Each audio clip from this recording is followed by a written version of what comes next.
In this example, I'd like to work through a classic open channel flow type of problem in which we need to apply specific energy to solve it.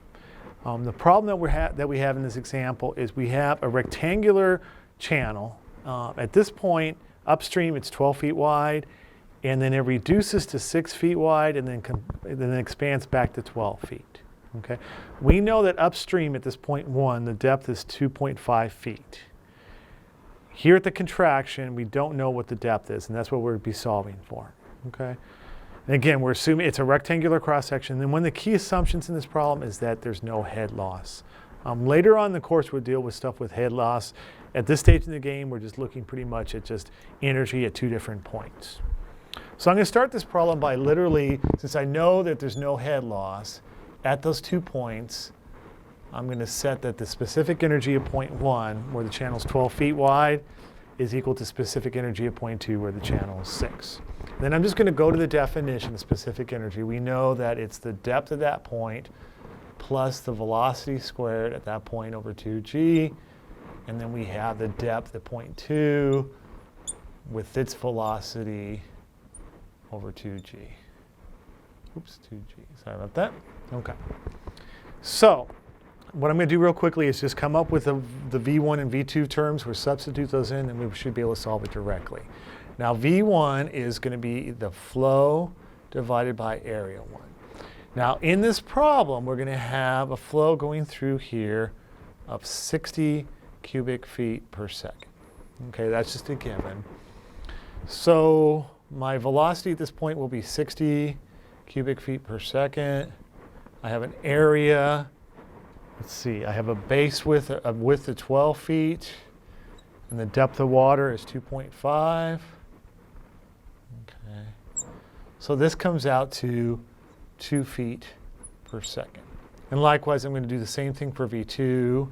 Now in V2, we don't know the depth. So let me go ahead and just march forward with this. We have 60. Okay. We have a width of 6.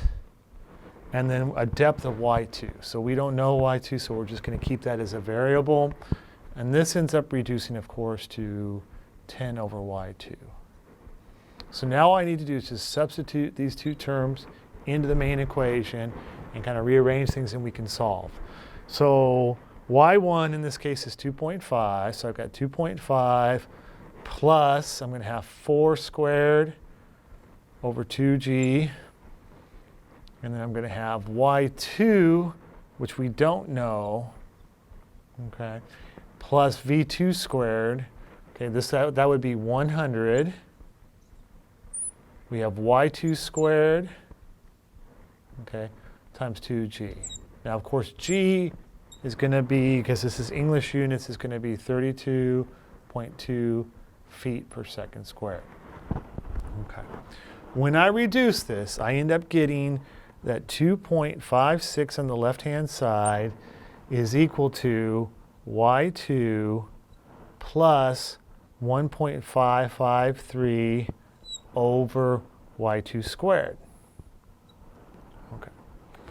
Now, as we mentioned in previous videos, in this course, there's a lot of times where we have this type of scenario where we have to use some type of tool to solve this.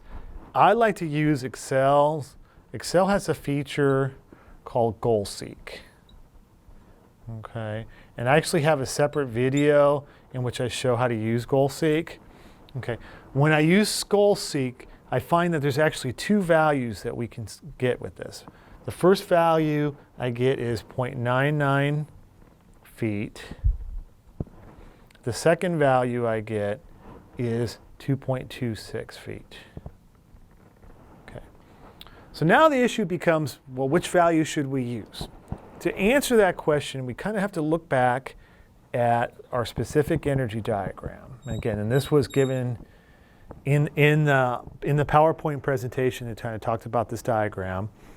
And what we have in this diagram is we have depth here, okay?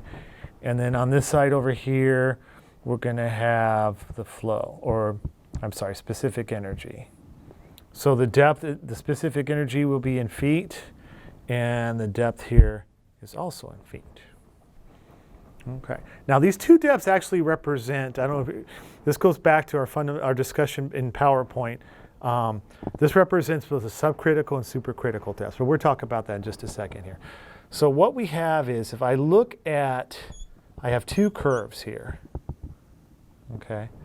The first curve is for, I'm going to call this little q1. And if I go over here and I look at this diagram, what little q is it's the flow per unit foot width. So here we have 60, and with per unit foot width, we have a width of 12. So little q is value of 5, okay? Over here in this piece of it, our q2 would be the same flow, which is 60, but in this case, we only have a width of 6. And so that comes out to a value of 10. And so what happens is we have a depth here. Okay, this is the depth that represents, this is the 2.26 feet. Okay, so it passes from Q1 and it goes into Q2, but we have it for Q2, we have a separate diagram that looks something like this. So this is for Q1, this one here is for Q2, which has a value of 10. Okay. And so what happens is the flow, actually it goes from, as it goes from Q1 into Q2, okay, it drops down, okay. Let me go ahead and show this real quickly. This is the specific energy. Okay, so for each flow, there are two values that will give you, there are two depths that give you the specific energy. Like for example, when I look at this equation here, I'll go ahead and cloud that. Okay, when I look at this equation here, there are two values of y2 that give me the value of 2.56 on the left-hand side, okay? It could either be 0.99, which with this squared, and then add another 0.99 gives it to you, or it can be 2.26. Those represent the subcritical and supercritical values. Okay. Now the question is, which one is these is it? Is it going to be, for example, right here, this is the depth of 0.99. But technically, we might have something down here as well. Okay. So in this case, we have to decide, okay, which one are we going to go with? Now, because we're moving from a per unit flow of 5 to 12, we're moving in this range right here. Okay. For us actually to move down here to get to another value, we would technically need another flow. We would need a Q3. Okay. But we don't have that because, again, we go from 12 foot down to 6, and then we expand back to 12. Okay.